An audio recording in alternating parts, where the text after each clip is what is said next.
everybody, it's a brand new day. Welcome to Brahms News Network, where the stories are weird, the budget is low, and somehow it's still better than cable. Let's see what we got today. Okay, you're not going to believe this. So it started with the swans, and now apparently researchers puzzle over rash of baby monkey kidnappings. This from NPR. Let's see. In this still from a wildlife camera, a 1 to 2 day old howler monkey infant clings to the body of a young capuchin monkey. What is that? Scientists say that capuchins are likely kidnapping the howler babies for their own amusement. My God. What in the world? There he is. This looks like the monkey from, was that the Lion King monkey? What was the dude, the monkey, I can't remember his name, that rose Simba up. It kind of looks like him. He had that little mane thing going on. Well, there's the baby. Looks like the baby's holding on to him though. That's interesting. Let's keep reading. So that's the caption. I'm still getting used to this read mode. All right. On the island of Panama, a fad that one researcher called viscerally disturbing has recently taken off among a group of young male monkeys. These adolescents and juveniles have started to kidnap the infants of other monkey species, seemingly just for kicks. Wow, dude. That's human behavior.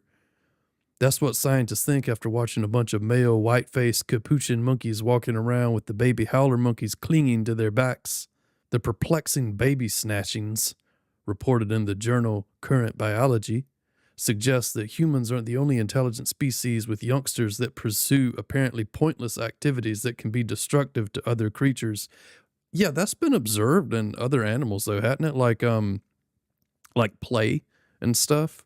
I know like there was a lot of psychological research done with that, wasn't it? Like dolphins will play and monkeys will play, and didn't they raise a monkey with a little kid? I can't remember what that was. I think they raised them as like siblings. All right, let's see what Brendan says. They're just doing it for the sake of doing it. I mean, you assume that, to reduce their boredom or have something to fill the time and space in their lives. I think seeing this occurs in other species is something terrifying because it reflects a mirror of actions that we do as people.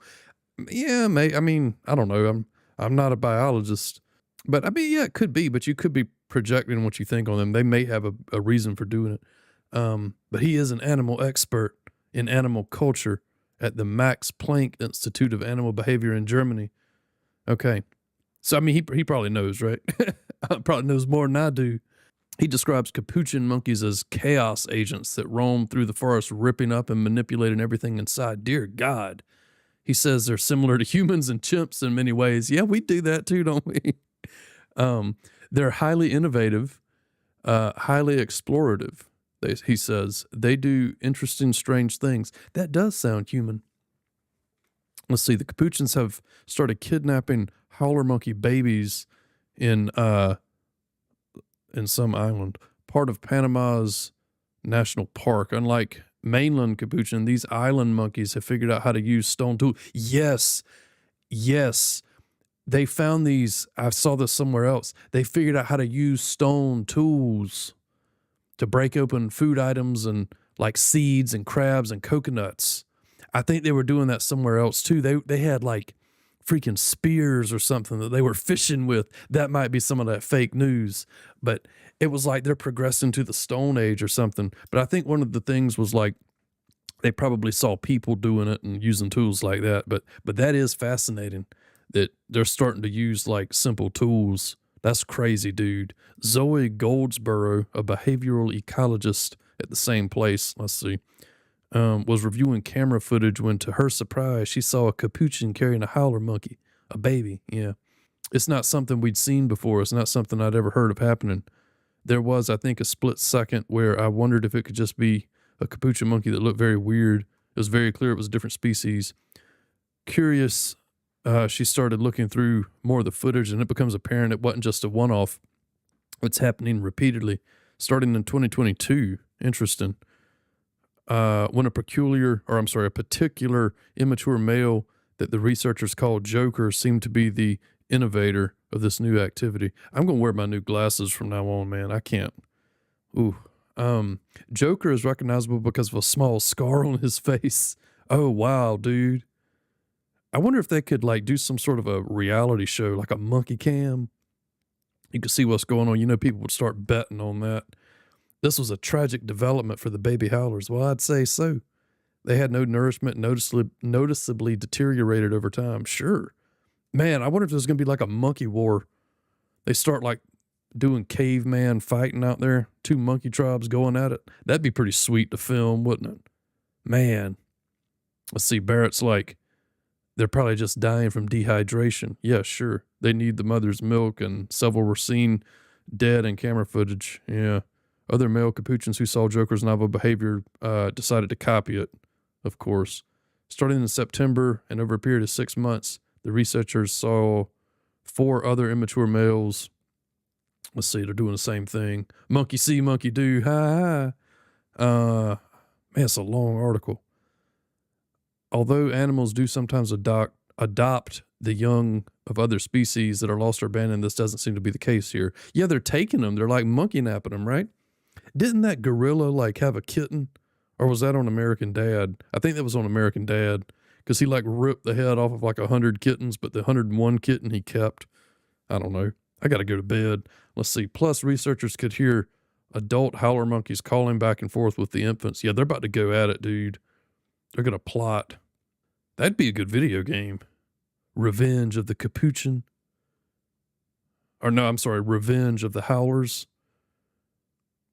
Because the actual abductions likely occurred in the trees.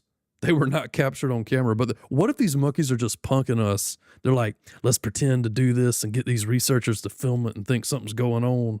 But we really don't know. I personally really want to know how they're getting them, but mostly also how much effort they're putting into it, said Goldsboro.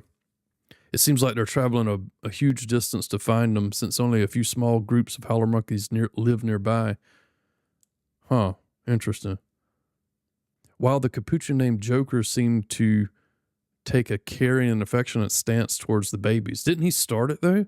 The other capuchins that copied him, yeah, seemed largely indifferent to the infants they carried and sometimes even annoyed. What strange animals, huh? Adult capuchins in the group, meanwhile, seemed blasé.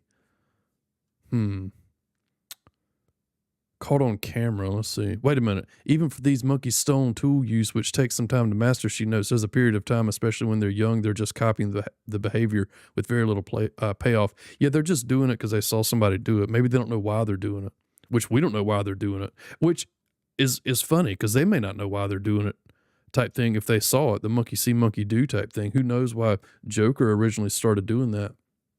Let's see. This isn't the first time the animals have been observed engaging in seemingly purposeless behaviors that seem to spread through their groups. Yeah, we've seen this. Well, not specifically, but here we go. Chimpanzees, for example, have been spotted wearing blades of grass in their ears, apparently as a fashion trend. See, is that why, though? I mean, really, is that why? And orcas have been seen wearing dead salmon on their heads, almost like hats. I feel like that's major projection, dude. Just because we do that, you know? Like, it's like if you throw a bicycle into the ocean and an octopus gets on it, are you like, oh, he's riding the bike? I don't know. I guess he'd need a lot more pedals. Okay. It is unusual, though, to capture the rise and spread of a new trend solely by using footage of a remote camera. So that was kind of exciting, he said. Barrett said, finding another way of studying animal culture. Sure. For the howler monkey's sake, he hopes their cameras catch the extinction of this hobby. Hopefully so, because the baby snatchings have got to be hitting the local howler monkey population hard. These monkeys don't reproduce as often and only have one baby at a time. Let's see. We know that in humans, boredom is incredibly conducive to creativity and innovation. A lot more than that.